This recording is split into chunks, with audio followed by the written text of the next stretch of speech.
नमस्कार, मैं दीपक शर्मा और मेरे यूट्यूब मंच पर आपका स्वागत है। दोस्तों, आज की कहानी में दो भतीजे हैं, एक चाचा है। और आजकल ये चाचा और भतीजे एक बहुत बड़ी जंग की तैयारी में जुटे हुए हैं। और अगर ये तीनों अपनी रणनीति में कामयाब हुए तो यकीन मानिए 2024 में ये सियासत का सबसे बड़ा खेल कर सकते हैं। जी हां, सबसे बड़ा खेल। अब चाचा नीतीश कुमार और भतीजे तेजस्वी यादव और अखिलेश यादव, ये तीनों परिवार को लेकर, विचारधारा को लेकर ये आपस में काफी करीब हैं, बहुत क्लोज निट हैं। और जो खबर है, जो पहली बार मैं आपके सामने रख रहा हूं, वो खबर यह है कि ये तीनों पिछले कुछ हफ्तों से गुपचुप तैयारी कर रहे हैं। और ये तैयारी है 2024 में मोदी की जीत का रास्ता रोकने की। और दोस्तों, इस कहानी में एक अजीब इत्तेफाक देखिए कि यही तेजस्वी, यही अखिलेश, इनके पिता लालू और मुलायम ने अकेले दम पर आज से 18 साल पहले यानी 2004 में बीजेपी को सत्ता से बाहर कर दिया था। अकेले दम पर सत्ता से बाहर कर दिया था बीजेपी को। जी हां, मोदी जी की बीजेपी को। तो आज का सवाल यही है कि क्या बाप के खेल को 20 साल बाद बेटे दोहरा पाएंगे? क्या वाकई इन बेटों में दम है बीजेपी को सत्ता से बाहर करने का? क्या अकेले दम पर ये बिहार और यूपी में बीजेपी को सत्ता के बाहर का रास्ता दिखा सकते हैं? शायद इनमें वो ताकत है। और ये ताकत तभी है जब मास्टर माइंड नीतीश कुमार इनके साथ पीछे खड़े हो जाए। तो दोस्तों, आज इसी बड़े सवाल को लेकर बड़ा खुलासा करने जा रहा हूं। और आपको मैं बिहार से ग्राउंड रिपोर्ट भी दिखाऊंगा और वो सारी बातें खुलकर सामने होंगी जिन बातों को लेकर आजकल मोदी और अमित शाह की नींद कुछ उड़ी हुई है। लेकिन इससे पहले कि चाचा और भतीजे की रणनीति क्या होगी, मैं उस पर रोशनी डालूं, आपको मैं बिहार ले चलूं, मैं चाहूंगा कि एक नज़र उस चमत्कार पर भी डालें। जी हां, उस चमत्कार पर भी रोशनी डालें जो लालू और मुलायम ने 2004 में किया था। और उन्होंने पहली बार यह शायद साबित किया कि हिंदी हार्टलैंड में, हिंदी पट्टी में बिहार और उत्तर प्रदेश वो दो राज्य हैं जो अगर चाह जाए तो इस मुल्क में किसी को भी गद्दी पर बैठा सकते हैं और किसी को भी गद्दी से उतार सकते हैं। अब दोस्तों, बहुत से जानकार हैं, पुराने पत्रकार हैं, संपादक हैं, उनका यह मानना है कि 2004 में अटल बिहारी वाजपेयी को जिस अप्रत्याशित हार का सामना करना पड़ा, जो चौंकाने वाली हार उनको मिली, डिफीट मिली, उसके पीछे कांग्रेस की बड़ी भूमिका थी। लेकिन मेरा मानना है कि अगर आप आंकड़े देखें, अगर आप नतीजे देखें, तो आपको यकीन हो जाएगा कि अटल जी की हार के पीछे, चौंकाने वाली हार के पीछे कांग्रेस से कहीं ज़्यादा दो लोगों का खेल था, लालू और मुलायम का। मैं आपसे बस 1 मिनट चाहता हूँ। 1 मिनट में मैं आपको 3 ग्राफिक्स दिखाऊंगा और पिक्चर क्लियर होगी, क्योंकि यहीं पर 2024 के ताले की चाबी भी छुपी हुई है। तो वो देख लेते हैं। 3 ग्राफिक्स आप देखिए और पिक्चर बिल्कुल क्लियर हो जाएगी। पहला ग्राफिक्स देखिए, 2004 में बिहार के आंकड़े देखिए, जो अटल जी के लिए शॉक बन के आया, अडवाणी जी के लिए शॉक बन के आया। बिहार में 40 सीटों में आरजेडी और कांग्रेस 29 सीट ले गई। अटल जी सोच रहे थे कि स्वीप करेंगे बिहार, 40 में से सिर्फ 11 सीट बनी, 29 सीट में खेल कर दिया लालू ने। और अगर आप उत्तर प्रदेश देखें जहां से अटल जी को कभी 58 सीटें मिली थी, 2004 में मुलायम सिंह ने वहां खेल किया और मुलायम सिंह ने बीजेपी को यानी अटल जी को 10 पर रिड्यूस कर दिया। सिर्फ 10 सीटें मिली। कहां 58 सीटें मिली थी उनको और कहां 10 सीटें, ओनली 10। और अगर आप टोटल देखें यूपी, बिहार और झारखंड का, तो बीजेपी को 134 सीटों में 134, यूपी, बिहार, झारखंड 134 सीट्स में सिर्फ 22 सीटें मिली। और वही 1998 में अटल जी को यहाँ से 134 में 87 सीटें मिली। यानी 65 सीटों का नुकसान लालू और मुलायम ने किया, और अटल जी, जी हाँ, अटल जी के हाथ से गद्दी चली गई।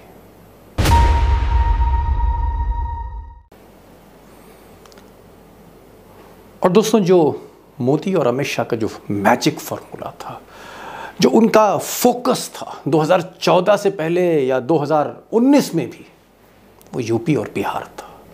और लोग कहते हैं कि 2012-13 से, जी हाँ, 2012-13 से ही मोदी जी ने यूपी और बिहार की स्टडी शुरू कर दी थी। हालांकि 2014 में थोड़ा सा नीतीश से उनको धोखा हुआ, लेकिन 2019 आते आते वो उसी स्थिति में पहुंच गए थे जहां 1998 में अटल बिहारी वाजपेयी खड़े थे, हिंदी हार्टलैंड में यूपी और बिहार। और नतीजे अगर आप देखें कि मोदी का जो स्ट्राइक रेट था इस बेल्ट में, इस हिंदी पट्टी में, वो 154% था, 154% स्ट्राइक रेट।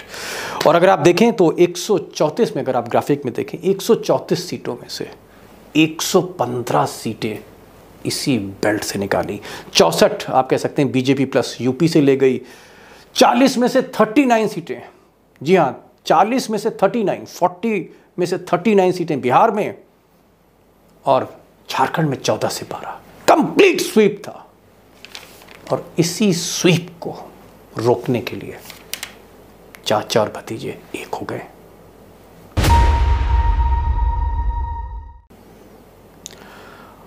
और दोस्तों, जो बड़ा खुलासा मैं करने जा रहा हूं, जिसका बेकरारी से इंतजार होगा आपको, वो ये कि नीतीश कुमार और तेजस्वी और अखिलेश, इन्होंने मिलकर जो रणनीति तय करी है, जो रणनीति बनाई है, जो ब्लूप्रिंट तैयार किया है, उसको मैं कोशिश करूंगा डिकोड करने का। और उसकी जो सबसे बड़ी हाईलाइट है वो ये है कि नीतीश कुमार हो सकता है, या मुमकिन तौर पर उत्तर प्रदेश से चुनाव लड़ने जा रहे हैं। उन्होंने सीट तय कर ली है, और ये एक ऐसी सीट है जो माहौल बदल देगी हिंदी पट्टी का।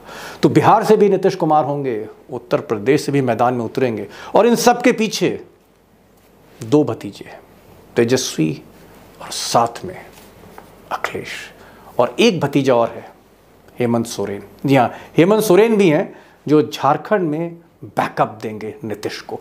तो कुल मिलाकर क्या होने जा रहा है, मैं सीधे आपको बिहार ले चलता हूं ग्राउंड रिपोर्ट दिखाने के लिए, और अभिषेक बहुत कुछ बताने जा रहे हैं। तो ज़्यादा इंतज़ार नहीं, सीधे ग्राउंड रिपोर्ट अभिषेक कुमार की। और इस वक्त सीधे हमारे साथ जुड़ चुके हैं ग्राउंड जीरो बिहार की रिपोर्ट लेकर अभिषेक कुमार। और अभिषेक कुमार के साथ ये खासियत है कि बिहार में जो भी पार्टी हो, जो भी नेता हो, सीधे संपर्क में रहते हैं। तो पहला सवाल अभिषेक मेरा यही है आपसे कि इस तरह की बात आ रही है सामने कि तेजस्वी का खेमा हो, अखिलेश का खेमा हो, दोनों कैंप चाहते हैं कि नीतीश कुमार अगर उत्तर प्रदेश से भी चुनाव लड़ें 2024 का बिहार के साथ साथ, तो दोनों पार्टियों को बड़ा लाभ मिलेगा, और बीजेपी के लिए ये पोजीशन वाकई बहुत मुश्किल खड़ी करेगी। निश्चित तौर पर बिल्कुल सही कहा है दीपक जी आपने कि नीतीश कुमार की अहमियत का अंदाजा अखिलेश यादव को भी है और तेजस्वी यादव को भी है, और दोनों चाहते हैं कि अपने अपने राज्यों से एक एक लोकसभा सीट नीतीश कुमार जरूर लड़े, क्योंकि उनके चेहरे के इर्द गिर्द ही पूरी की पूरी घेराबंदी वो लोग करना चाहते हैं।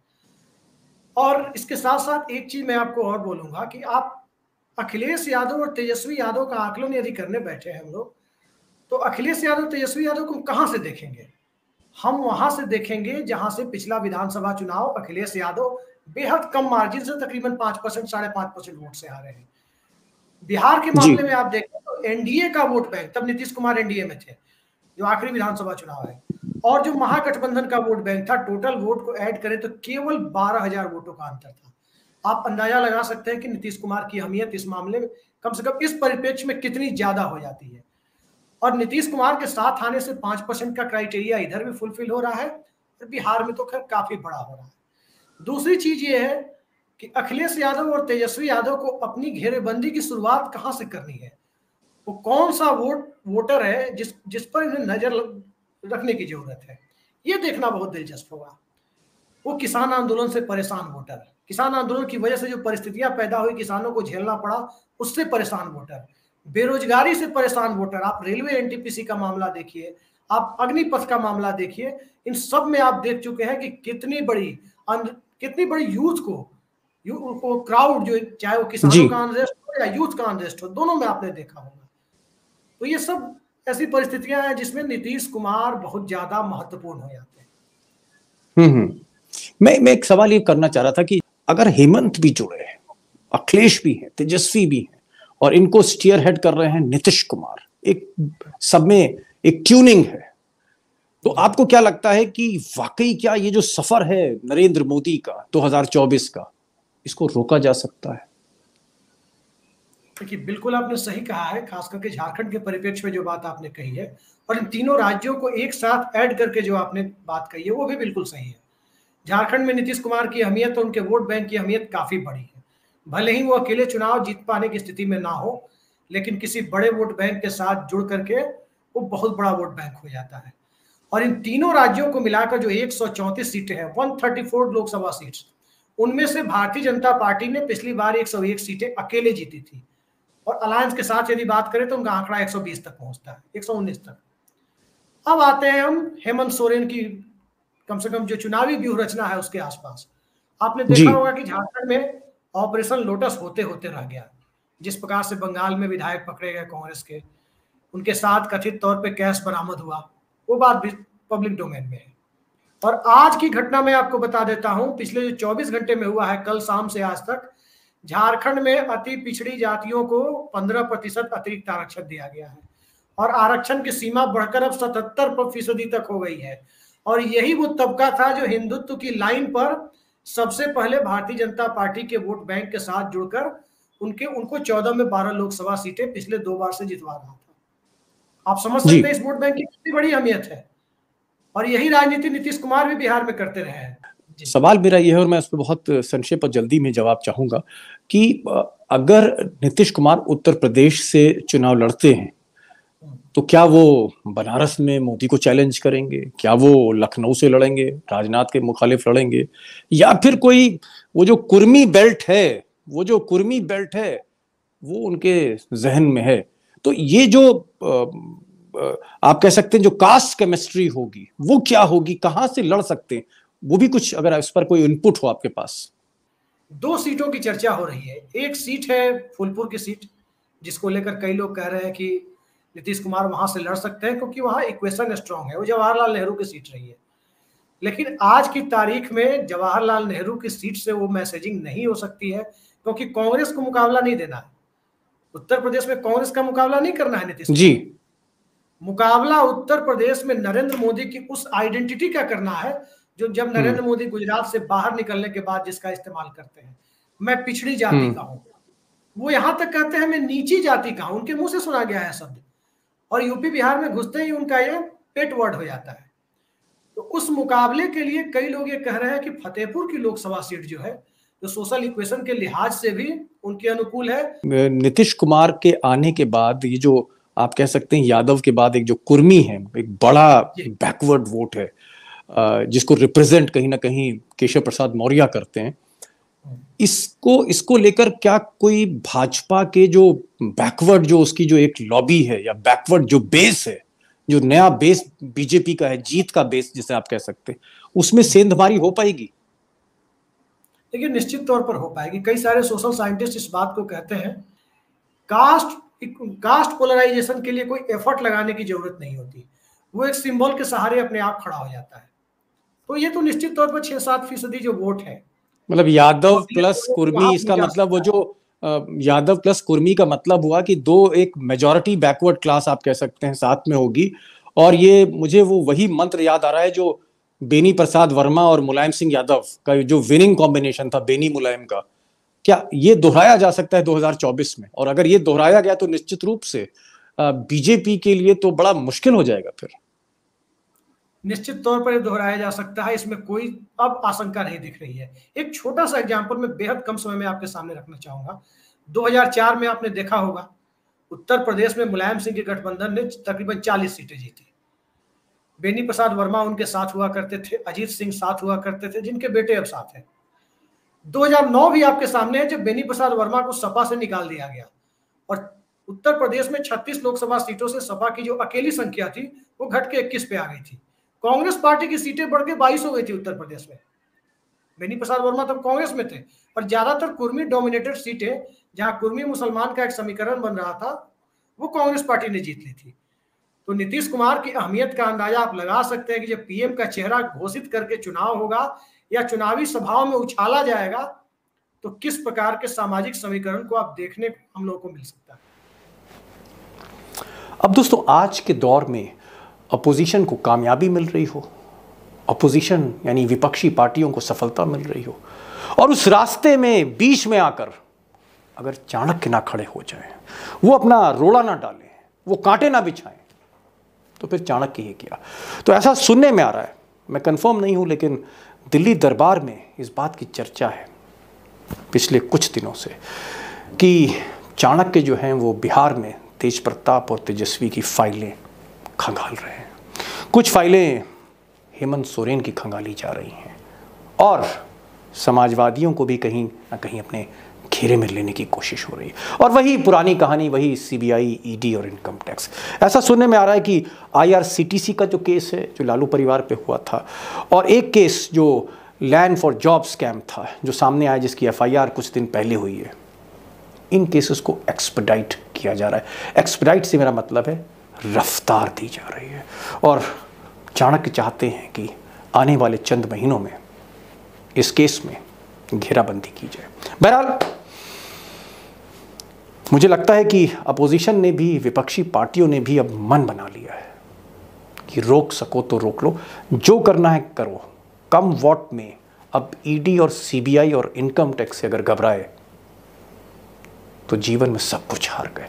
इस माइंडसेट के साथ तेज प्रताप, तेजस्वी, नीतीश, हेमंत सोरेन, अखिलेश या बाकी अपोजिशन, चाहे वो राहुल गांधी हो, चाहे वो फिर ठाकरे हों, चाहे वो शरद पवार हों या ममता बनर्जी हो, कोई भी हो, ये मन बना लिया है कि सीबीआई और ईडी और इनकम टैक्स से अब डरना नहीं, क्योंकि इसी डर के आगे जीत है। अब दोस्तों, ये जो कहानी है, कहानी तो अभी शुरू हुई है, और जैसे जैसे ये कहानी आगे बढ़ेगी मेरी कोशिश होगी कि आपको अपडेट देता रहूं। फिलहाल इस कहानी में कोई कमी रह गई हो, ज़रूर आप कमेंट करिएगा, और जो आपके स्टोरी आइडिया से किस तरह की और आप खबरें चाहते हैं, पॉलिटिकल खबरें, उस पर भी आप अपने सजेशंस मुझे ज़रूर लिखिए। मैं हर सजेशन पढ़ता हूँ, कोशिश करता हूँ कुछ का जवाब भी दूँ।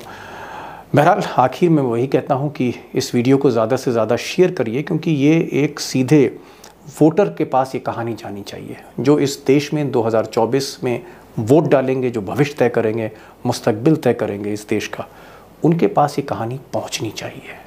क्योंकि ज़मीन पर क्या हो रहा है वो उनको दिखना चाहिए, जिसे गोदी मीडिया हमेशा छुपाती चली आई है पिछले 8 वर्षों से। इसलिए आपका फ़र्ज़ बनता है कि इस कहानी को शेयर ज़रूर करें, लोगों तक पहुंचाएं। तो आज बस इतना ही। सब्सक्राइब करिए, और अगर आपने इसको शेयर करना है तो शेयर करिए व्हाट्सएप पे, फेसबुक पे, अलग माध्यम पे इस वीडियो को, और बेल आइकॉन जो है इसको ज़रूर क्लिक करिएगा, नोटिफिकेशन आपको ज़रूर मिलेगा, वीडियो जैसी होगा अपलोड वैसे ही आपको मिल जाएगा, इसलिए आप बेल आइकॉन भी क्लिक करिए। तो आज बस इतना ही, फिर मिलेंगे एक नई वीडियो के साथ, तब तक के लिए नमस्कार।